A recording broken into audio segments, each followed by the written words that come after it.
Support for this podcast comes from Staples. Staples is the leading provider in office supplies, offering a vast selection of products and services. Over the last 2 years, Staples has also become one of America's largest janitorial suppliers as well. From your everyday business essentials to your office furniture, printing, facilities, and break room, Staples can do it all. Staples offers benefits to help create efficiencies in procurement and consolidate vendors to streamline internal processes. Visit www.staplesadvantage.com to learn more. Welcome to Successful Contractor, powered by CertainPath, formerly Success Group International, a show for residential contractors about residential contractors. We chronicle business journeys, share insights, and celebrate successes in this wonderful industry. I'm your host, Bob Houchin. As a reminder, all episodes of The Successful Contractor are available on YouTube, as well as your podcast player of choice. And for more information on how CertainPath can put your contracting company on a certain path to success, visit our new website, www.mycertainpath.com, or give us a call at 866-299-8505. One quick note, CertainPath members, our Fall Expo is almost here. It's October 3rd through the 6th at the Gaylord Rockies in Denver, Colorado. Hotel rooms are sold out for many nights, but I know our incredible events team has secured some overflow rooms at nearby properties. But that means if you haven't registered, do so now before those overflow rooms are sold out too. We expect well over 1,000 people at this expo. You don't want to miss it. Okay, let me introduce today's guest. It's Nick Buric of Buric Heating and Air Conditioning in Columbia, Maryland. This is a great story of a small family business. In just a few short years, Buric has grown from $600,000 in revenue to on target to hit $3 million this year. And this just looks like the beginning of their growth and their journey into building a great, successful business. So without further ado, here's Nick Buric of Buric Heating and Air Conditioning in Columbia, Maryland. I hope you enjoy our conversation and take away nugget or two. Hey, Nick. So good to see you. Thanks for being on the show today. For those who haven't had the pleasure of meeting you, could you please share your name, your company name, and where you guys are located? Sure. Yeah, my name's Nick Buric, and the company name is Buric Heating and Air Conditioning, and we're located in Columbia, Maryland, which is about 20 minutes outside of Baltimore, but we service, basically between the Baltimore and Washington, D.C. metropolitan area. Very good, very good. You are a small family business, very much family business. Kind of share with everyone the makeup of the company. Sure. Well, my dad started the company in 2000 with my uncle, but they had both already been in the trade for, I think, like nearly 10 years at that point anyways. So yeah, they're pushing over 30 years of experience. So we have 5 total people who are capable of installing. 3 of them are also able to do service calls and maintenance. So we have some good crossover there, but total we have 8 total technicians, including my dad, who's kind of involved in the field on and off, more so overseeing things. I am the only person in the office at the moment, but soon I'll have my first hire so that I can, do more productive things. So just me in the office, and then we have one service tech who also sells. So she's a selling tech, and we're running pretty lean at the moment, but we're definitely at the point where we need to make more hires so that my dad and I can focus on, working on the business as opposed to too much in it. Right. Female selling tech, is that what I heard? Oh yeah. So that's great. Full-time service tech, and then she also did the comfort advisor training, the selling tech training, and she's really crushing it at the moment. That's fantastic. I'm trying to interview more and more female technicians and salespeople to kind of open people's minds to that, which sounds silly in 2022, but it's still, in our trades, it's still something that's lagging behind. That's wonderful. How long has she been with you? 2 years in June. 2 years in June. That's neat. That's great to hear. So well, good. Well, we're talking in general because she's not just doing well. The whole company is doing really well. Kind of just, this is a time to toot your horn a little bit. Talk about the growth the last couple of years that Buric's experienced. Sure. So I got involved with the company in 2015, and I was kind of on and off for 3 years, just working on some of the back end stuff. And then 2 years ago, I became full time. And when I first got involved, there were really no systems or processes. There was no, we weren't really tracking KPIs. Sure. We didn't have a huge residential base. At the moment, it was kind of a mix of residential and like being subcontractors to other companies. Okay. So the first thing I did was focus on marketing. I got us online so that people could find us who were in our area, and that didn't really cost anything, but had a huge return. So that was a good way to slowly build the residential base. Right. Right. And then it took me about 3 years to convince my father to do a rebranding, where I basically made him into a caricature and put him on the truck. Yeah. Because he's got a really distinct mustache and people comment on it every day. So I was like, Yeah. let's just put it on the truck. So it took me 3 years to convince him to do that. And I had to end up spending money, put my money where my mouth is, because I was telling him that Sure. it would have really good return. So once we did that, that definitely helped with the call volume and building the brand in the areas that we were looking to grow. Yeah. So when I first got involved, I think that year or the year before, he closed out at around 600,000. And then let's see, 2020 we did 1.5, and then 2021 ended on 2.1. So in the past 2 years, where the most growth happened, because it took a while to build the momentum and build the systems and Sure. processes, find good Sure. people, hire the wrong people, and then bring in the right Oh, yeah. people, making Sure. lots of mistakes. But I think we're starting to build momentum where, as long as we keep doing what we're doing, we'll continue to grow. Yeah. And you said 22 this year. If things continue as expected, you projected you'll do what? 2.8 to 3. That's great. 2.8 is, phenomenal. I think, pretty conservative. Yeah. And 3 plus is possible, depending on how the summer goes and how efficient we are able to, schedule installs and whatnot. Yeah. Yeah, for sure. And most importantly, it's a good double-digit net profit number, right? You're not working for free. No, not working for free at all. We don't want to grow if we're not able to profit while we're doing it, because Yeah. I mean, a big part of growing is the growing pains, and Yeah. it can be pretty stressful. So I mean, why would you want to grow if you're not doing it in a profitable way? Sure. I agree.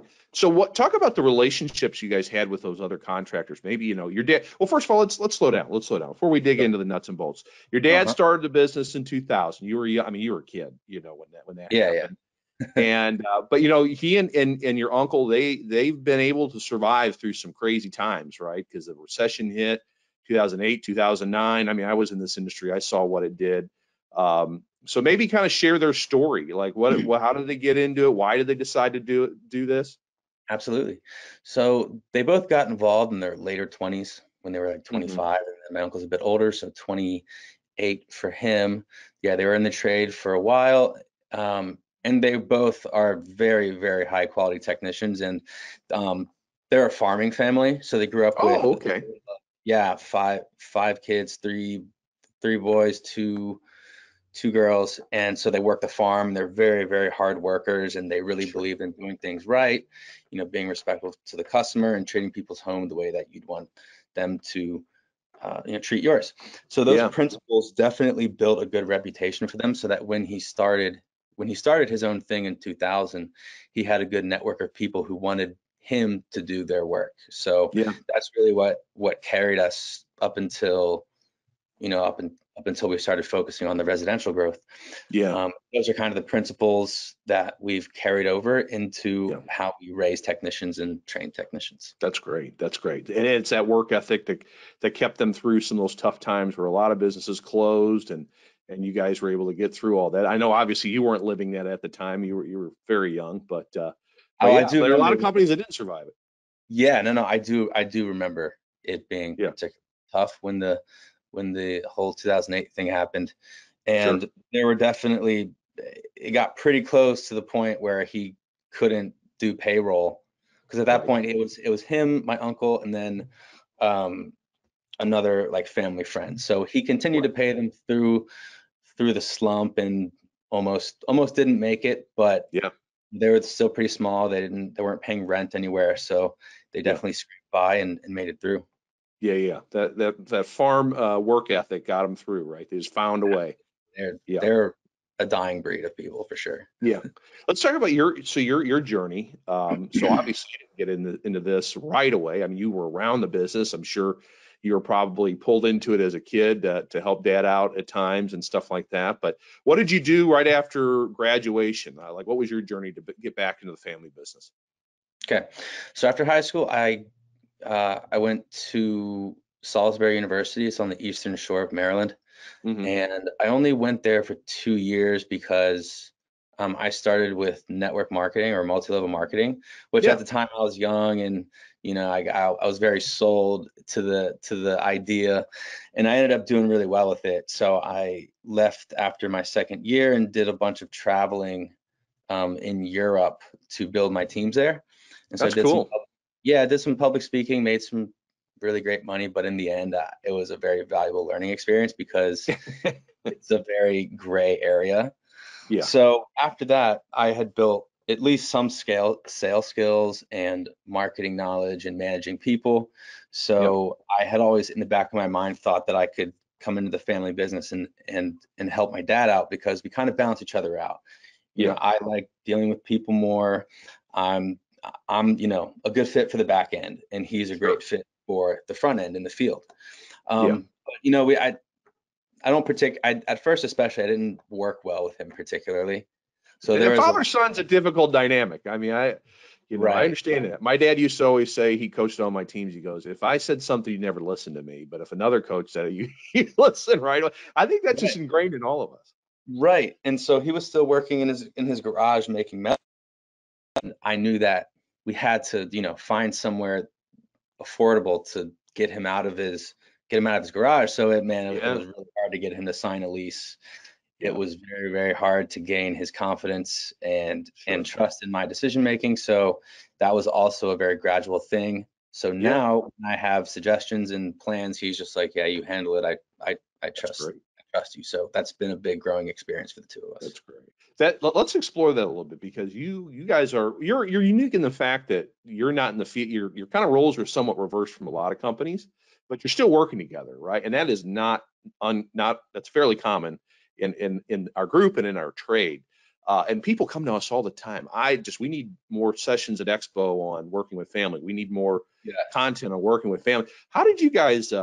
Obviously you love each other, right? But how did you kind of develop that trust? And how did you gain his trust? Like, what little wins did you have along the way to get there? Yeah. So to his credit, his credit, he's the one who joined SGI. Now Certain Path, but at the time SGI and at the time Airtime 500. So to his credit, he went to a profit day and made the jump. But he found it very difficult to implement all the things that he was learning because he kind of needed a partner. And when I got involved, I started just looking at everything that SGI had to offer, and I was like, okay, this is exactly what I need. I don't know this industry very well, so this is perfect. So a few of the victories along the way was definitely like starting to implement the things that you guys teach and seeing results. So little results, building trust and confidence over time.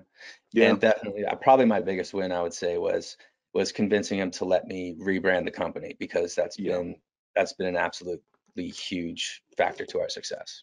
Yeah. Well, I guess he trusted you, right? You knew that the marketing side of things from your prior experience. And I did a little research, I could on you guys before we hitting, record and all that. And I looked at the website. The trucks are beautiful. Love the picture of your dad. He's got that unique mustache, like you said. It's all kind of that old time, timey mustache where you can't help but like see it and not go, oh, I trust that guy right away. It's kind of funny how that makes you feel, but it's got that classic feel like, oh man, the company's probably been around for hundreds of years, right? A company that's been around that long, we can trust. I liked it. So how did you come up with the branding and everything? Did you work with a vendor or did you do it yourself? No, so I worked with Kick Charge Creative. It took me a long time to decide who I wanted to work with as well. So it's not like I knew exactly what I was going to do the whole time. It was definitely like over those 3 years that he was hesitant, I was just like searching around and reading about branding and looking at other examples of companies that have branding that I like, and looking for just looking at different companies' portfolios. So then when I found KickCharge, I immediately knew that that's what I wanted to work with, because they had case studies, and then I also just love their portfolio, and that they could help us branch to the next level. And I mean, as far as expense, it's got a bit more upfront, upfront cost, designing the logo, the stationery, getting the trucks wrapped and everything. But over the course of their lifetime, they're one of the cheapest ways to do it. So that was, an upfront investment that we were willing to make. And I mean, it's got huge impact if you do it right. Right. Yep. I think that's the biggest thing for small companies to wrap their heads around. It's a rolling billboard for you. And when it is done right, I mean, people, it definitely grabs attention. I mean, it sits in a neighborhood for 2 hours or plus, and people they notice it when something looks nice. People take pictures. People take pictures of my dad with the truck. They honk at him on the road. Oh yeah. It's a hit. That's great. All right. So you did the rebrand. It sounds like you established your internet presence, and all of a sudden all these extra leads start coming in, is what it sounds like. Yes. Reviews, and the Google My Business profile. Adding photos, actively asking for reviews, responding to the reviews. Doesn't cost anything, but it can give you some really huge results. So for any other contractors that are, still on the smaller side and don't have these kinds of things implemented, that would be my first recommendation, because it's very low hanging fruit. Yep. I always say with marketing, you either spend time or money, but you're spending one of them to get leads. So the time you spent to get your presence going and to ask for reviews, that really pays off at that smaller level. I am intrigued because this does come up a lot. You guys had existing relationships, it sounds like, with other contractors where I guess you're doing their installs. And I'm assuming there's some relationships that existed there for a long time. When was that a clean cut? Did you just go, hey, this is the prices we're going to start charging now, or we just don't want to do this business anymore? Or how did you kind of phase that part of the business out? Well, we still didn't completely phase it out. I mean, we trimmed the fat a bit. So the other contractors with less profitable jobs, and our relationship with them wasn't professional as professional as we wanted it to be. But we held on to a core group of other contractors that has become pretty good fill-in work. Okay. Like in the shoulder seasons, they've been pretty important. They contribute to our bottom line. They're good. They're good training opportunities for the younger technicians. Okay. We haven't gotten quite to the point where it would benefit us a lot more to completely cut it off. Sure. But at least you're making money. You're not running work and losing money on it at the same time, which happens a lot. It happens a lot in this industry. Yeah, and we raised our prices with these contractors as well, and they were fine with it because they still wanted us to do their work. They see the value for sure.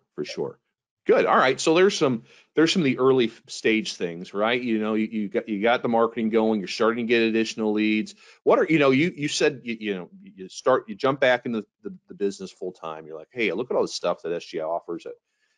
Dad, you said before you didn't have time to do. So let's go ahead and start doing that. I'm just going to kind of roll through some of the things. How about like a service fee? Or is that something you guys had implemented back in the day, or is that something you were running, or is that a new change?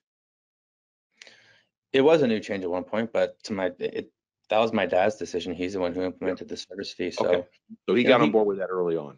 He hopped on board with a few of the SGI things right off the bat. Okay, very good. So I guess the value added thing as well. See the uniform you're wearing now, nice uniform. The truck wraps, obviously. I'm sure the shoe covers, all the things that do add that perceived value. So that was an early change. Yeah, and it makes us look more professional, and that's a way of marketing in and of itself.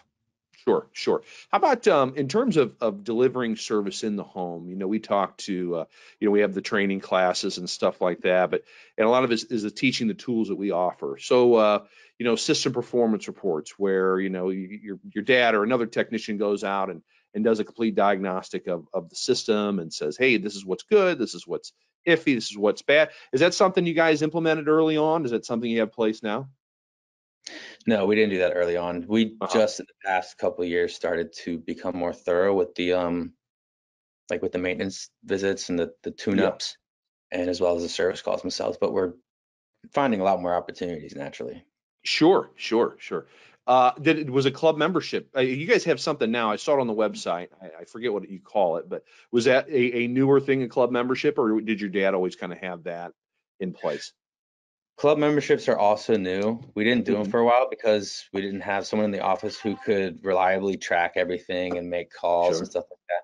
So my dad didn't really want to sell them because of that reason, and I Sure. totally understand why. But Yeah.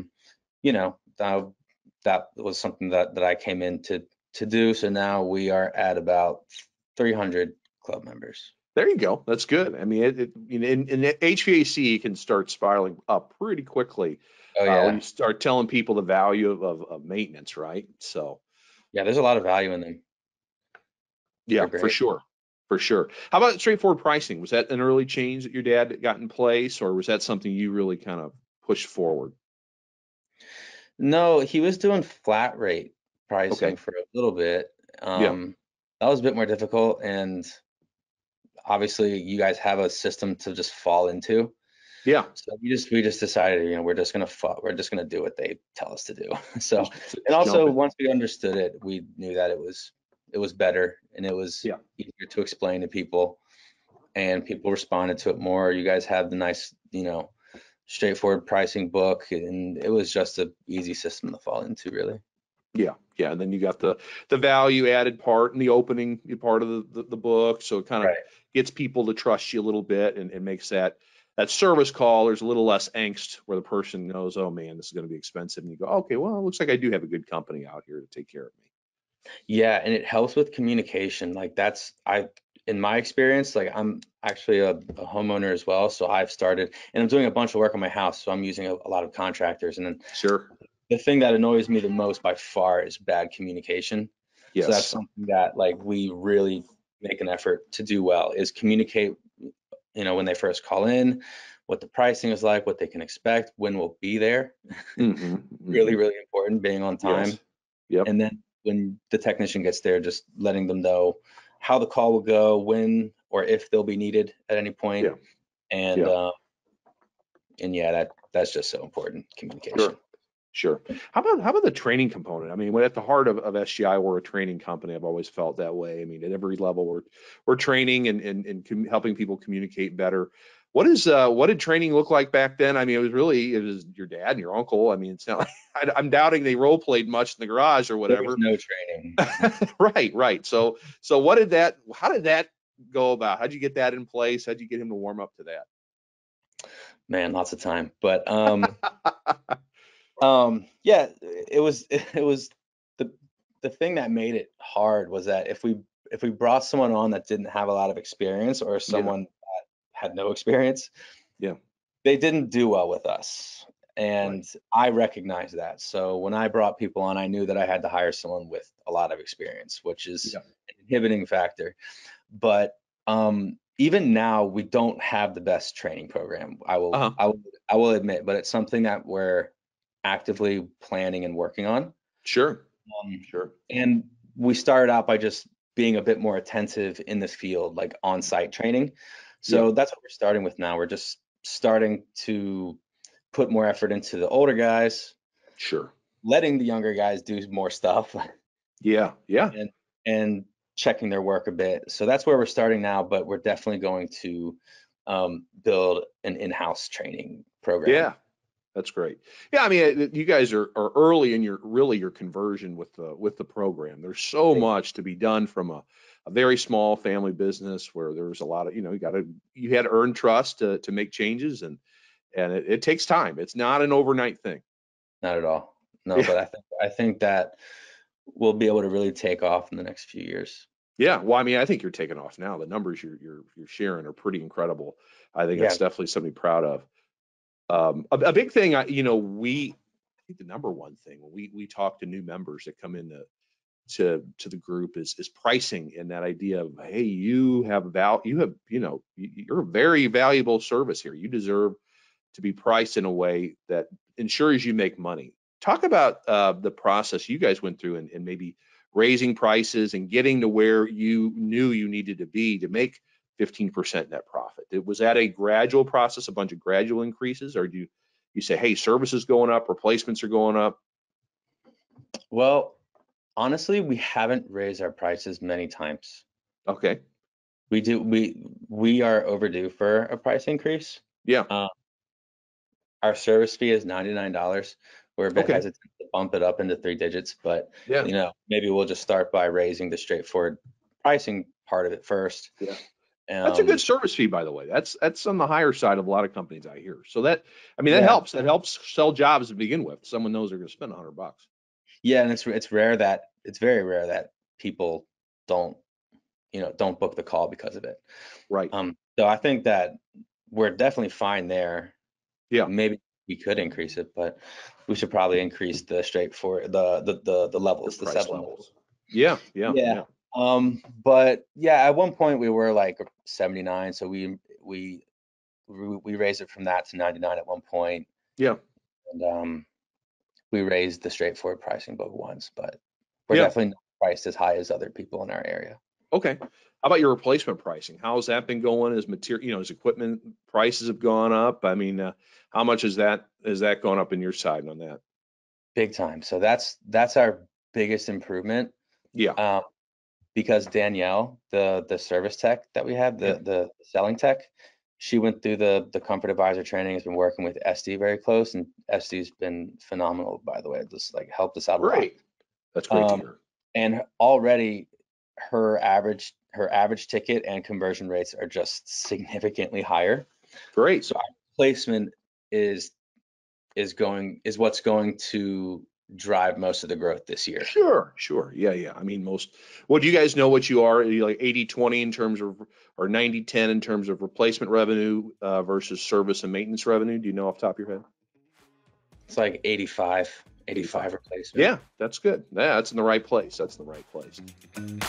Support for this podcast comes from Synchrony. Are your customers reluctant to share their personal financial information with your sales team? Help eliminate any customer concerns by allowing them to apply for financing using their personal device with Synchrony's direct-to-device technology. This completely paperless process not only saves time, it helps reduce input error and frees your sales representative to handle other tasks. Customers can apply using direct-to-device through a secure email sent to their device or by scanning a custom QR code.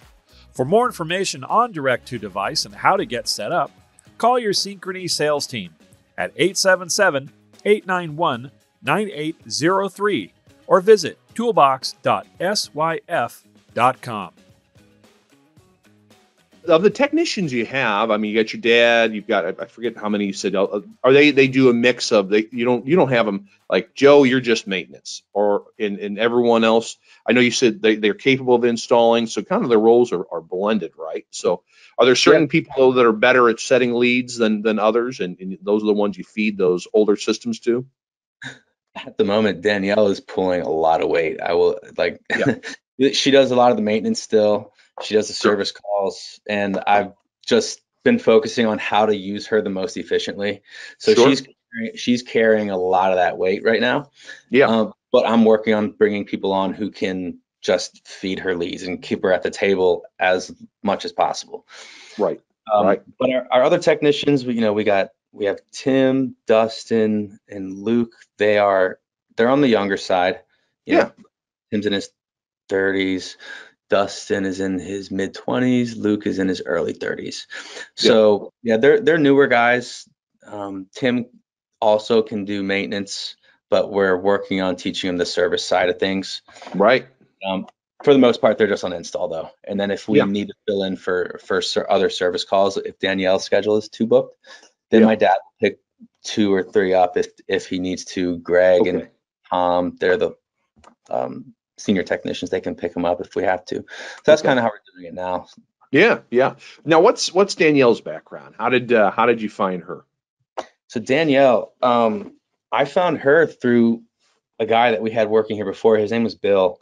It didn't really work out between us and him, but he recommended Danielle because they were both in the same trade school together. Okay.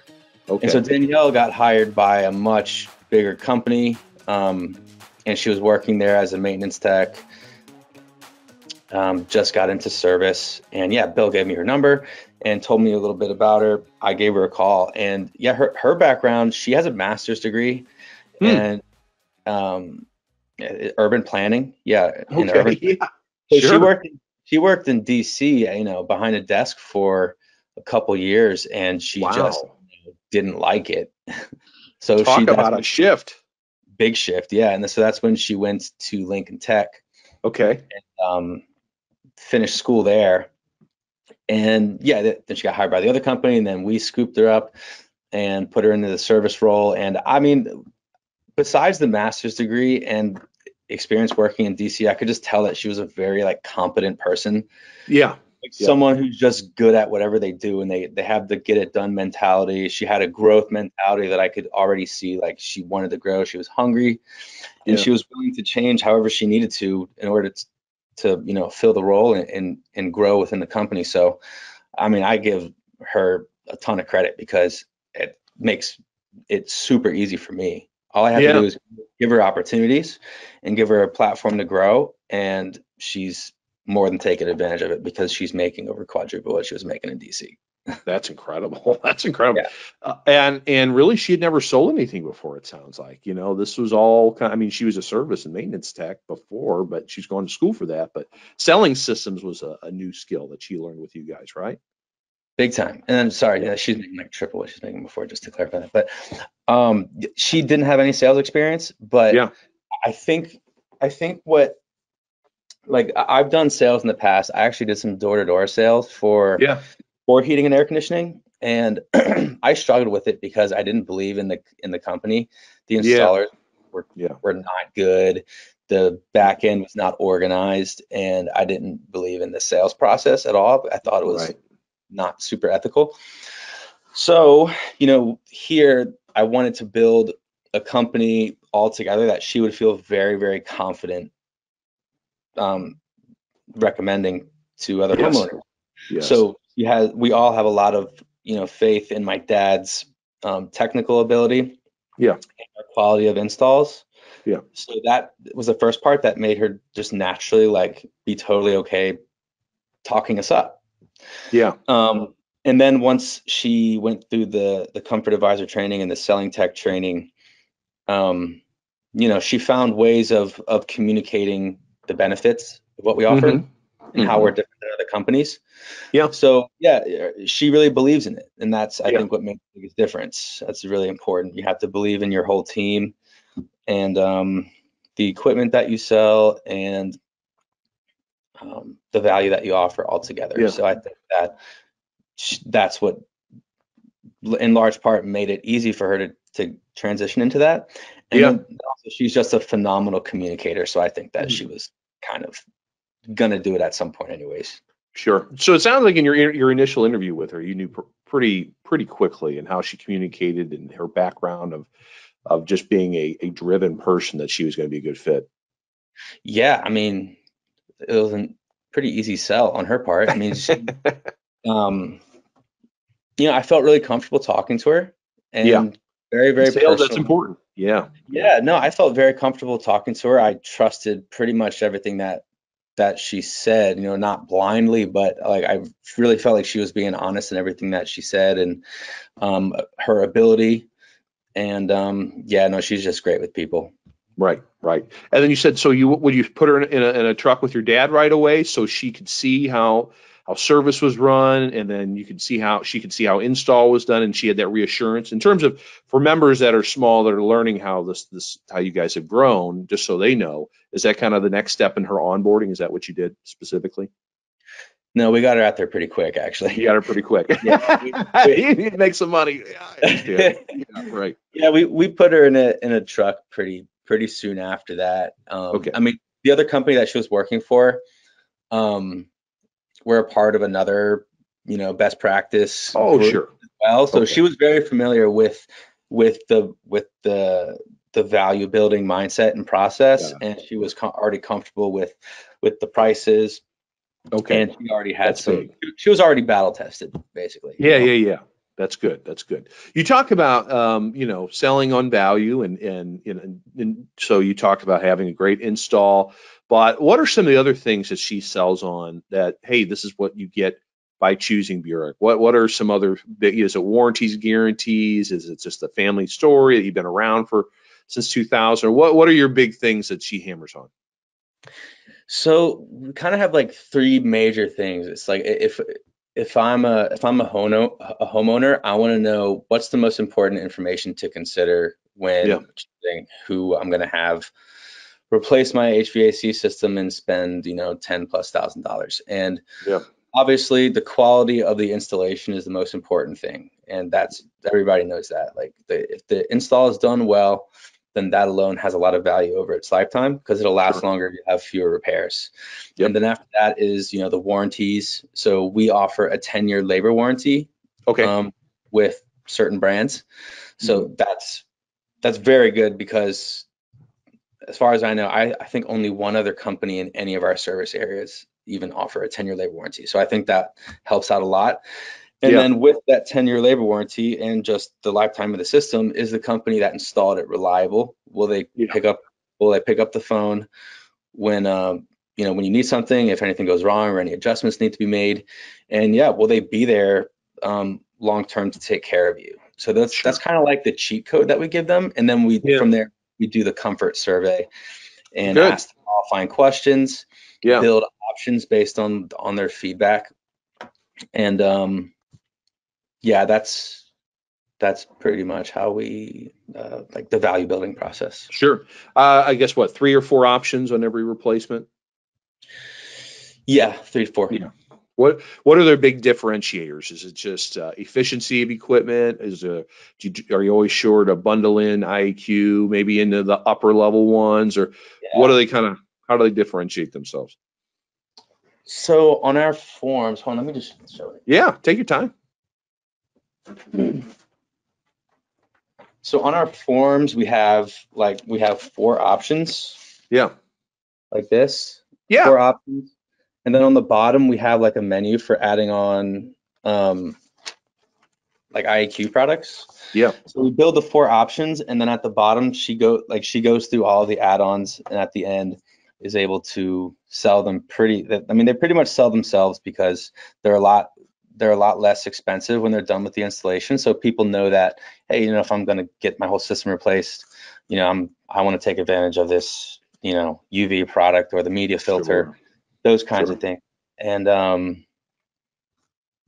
so then sometimes if she's not able to sell right on the spot afterwards, sometimes we'll include the media filter in the installation because that doesn't really cost us that much, but it's a lot of value. So those are things that we do to kind of create bundles based on the situation we're in with that customer.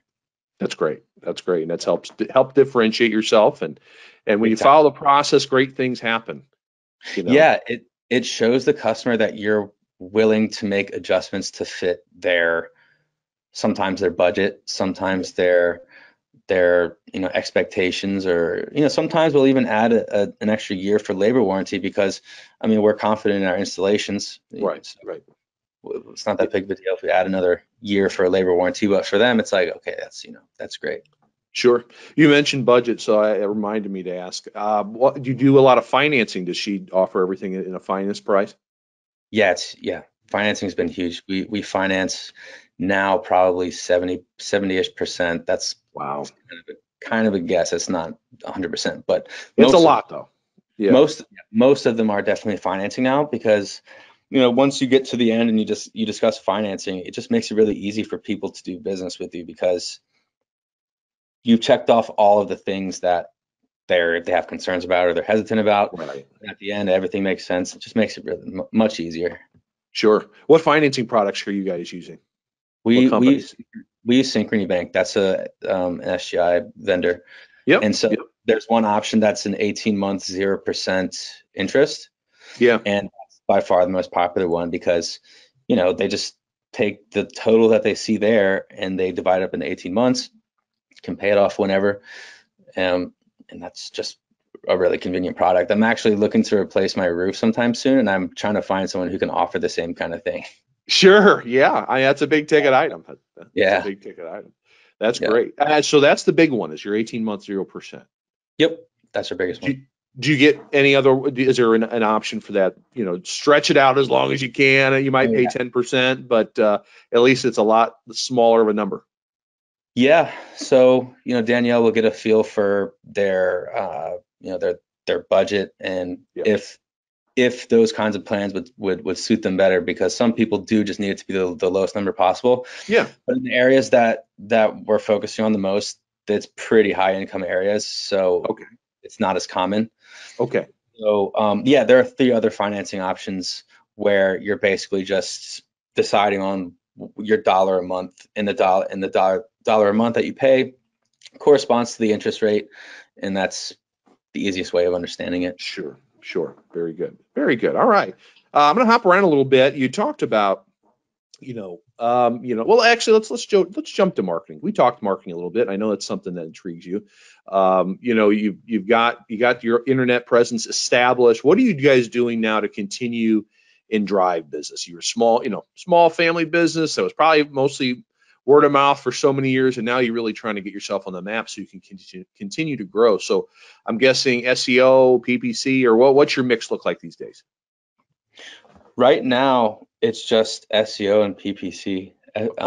We use placement SEO, and they've done great. They've boosted our ranking in lots of keywords. So our organic SEO efforts are starting to pay off, and we're starting to rank higher than our competitors. PPC, Great. I actually still have to go back and track all those results, but all I know is at the moment is that we've had more than enough calls through March and April. Yeah.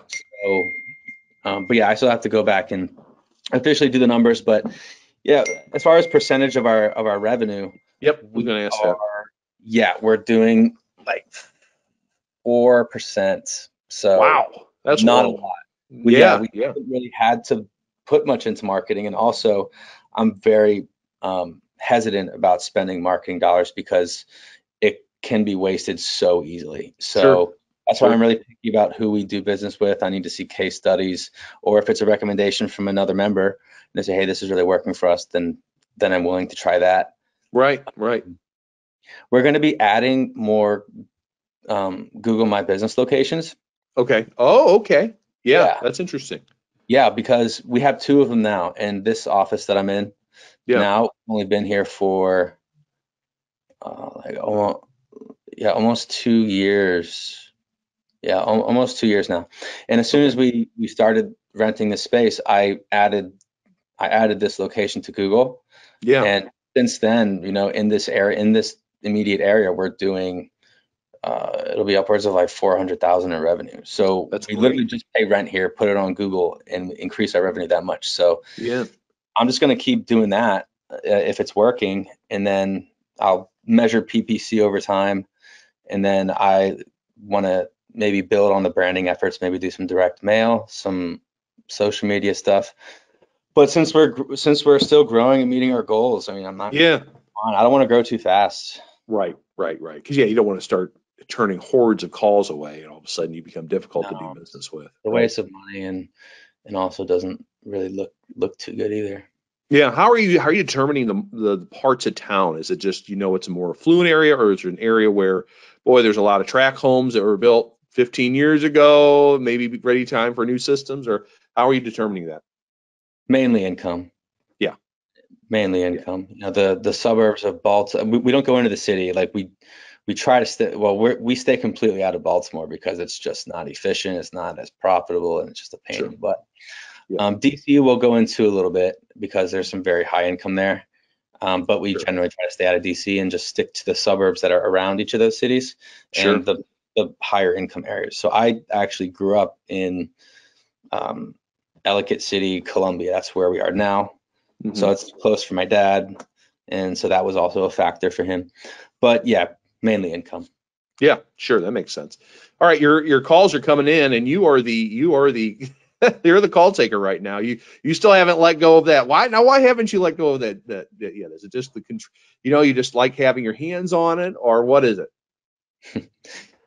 I mean, yeah, partly, definitely a part of it is like a fear of letting go. Yeah. But I mean, I'm over that. I don't let that like impede me. Yeah. But I would say for a while I was just so buried in everything. I Sure. couldn't really fathom bringing on someone else and training them on a system that like I wasn't. I had to get organized first. Yeah. I Yeah. had to organize and create a system of managing the office before I brought somebody on, because then I just would have been even more stressed. The Yeah. person wouldn't have gotten the best training, and yeah, I want to have some of that stuff set up before I Yeah. hire someone. But And I'm more than ready now. I was gonna say, and you're interviewing now. It's you're beyond ready. You're actually interviewing right now. So Yes, right. I can't wait. I bet. I remember talking to you at Expo, and you're glued to your phone, like, uh-oh, someone's calling in. Yeah, the phone's Yeah, rang like 3 times already. I know. I'm costing you money. I'm sorry, Nick, but No. It's not you, a big deal. I do get a you have hold of everybody by calling back. okay. I was gonna say, so you don't have a rollover service or anything like that right now. You are the one-stop shop. We have an answering service on the weekends. Okay, on the weekends then. All right. Yeah. Very good. Okay. So the call comes in, you're slotting it, right? You're deciding who gets what opportunity, and you guys use service line. I wanted to be sure to bring that up. Maybe talk about what the software, because you're relatively new on it, if I'm not mistaken, right? Just the last 5 or 6 months. Yeah, I think it's been only 3 months at this point. 3 months. Okay. Yeah. So how much? So you probably have you been able to do much on it to get it going yet? I mean, or are you still pretty new? I would say. Still pretty new. I'm not very good with computer softwares and stuff. Yeah. So that's why I'm sure that whoever I end up bringing on, like they're probably gonna be better at that stuff than I am even. Yeah. So at least that's the hope. But no, it's been it's been pretty straightforward. Yeah.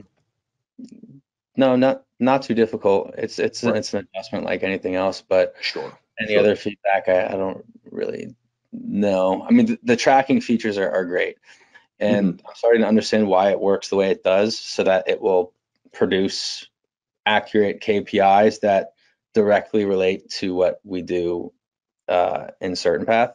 Right. So, um, yeah, no, I mean, I'm fully on board still. It'll get Right. easier. Right. Yeah. So you bring up the point of tracking numbers and KPIs. How much has that been in education, or is that with your prior business knowledge, you kind of understood the value of gross margin and how you had to drive that number in order for the net profit number to be impacted?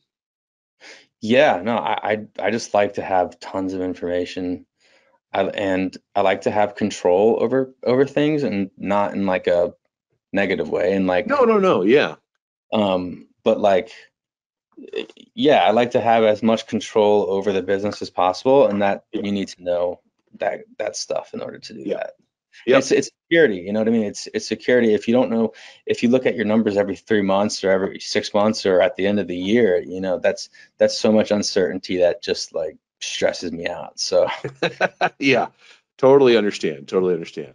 Well, you've got a lot going on. I mean, you guys are in the middle of your growth journey. It's exciting to see the numbers that you're experiencing, but I can tell you got a lot more stuff you want to get into place and get moving. Maybe kind of just in wrapping up, what are 2 or 3 things you're kind of actively working on? You hope to get accomplished this year that will make a big dent in improving the business even more. okay. So the big things are hiring someone for the office, someone good for the office, taking the calls, managing all of the paperwork that I'm doing right now that takes up way too much time. So I Sure. guess that would basically be freeing up my time and then freeing up my dad's time to focus Yep. on working on the business. Hmm. So freeing up our time to take care of all of the things on our to-do lists Yeah. that will grow the business. So freeing up our time, one, is definitely will have the biggest impact. I'm creating a training calendar Cool. for all of us, so that we're just heavily investing in training this year. So Good. cross training our guys. We'll have to hire 2 service techs. Yeah, so 2 more service techs, an office person. So as far as manpower, that's all we need for a good bit. But Yeah. um, yeah, me and my dad are going to go to a bunch of the Certain Path courses, total Right. access. Just really, really invest in ourselves. So investing in ourselves, freeing up our time, building an in-house training system. Those are probably that's the most important thing. Those are two big ones. Those are two or three big ones. So that'll keep you busy, plus running the day to day. I understand that. It will. That's great. What just two more wrapping up questions. Where do you see the business, in 10 years? Where do you have a vision? Do you have some grand schemes of where you'd like to see it in that time? It's really hard to say. Yeah. In 3 years, I'd like to be a $5 million company. Okay. Maintaining the same, net numbers. Yeah. And then at that point, I'll kind of assess whether I want to continue growing or if I'm happy with where it's at and just maintain. Sure. Yeah. So that'll be the next, cross that bridge when I get there. But 10 years from now, I don't know. I can't really say. That's too far. Yeah. You're in the weeds right now. Yeah. You're doing a lot of the heavy lifting of getting the infrastructure of a solid business in place. I get it. Yeah, a lot can change. And then, for me personally, working with my dad and growing a family company has an element of, I still kind of want to go out and do something on my own, maybe get involved in some other businesses. I don't know. Yeah. We'll see what happens. But yeah, 28, you got plenty of time to figure that out. Yeah. Last question. What advice would you have to other, SGI/Certain Path members that were smaller, maybe when your shoes 2-3 years ago, they just go, boy, I don't know where to start. There's so much, we've been doing business a certain way for 15 years and know we need to change, but man, there's only one or two of us. What are some early things you'd recommend just to get moving on?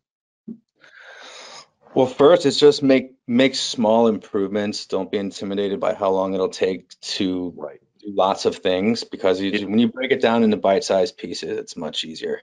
Yeah.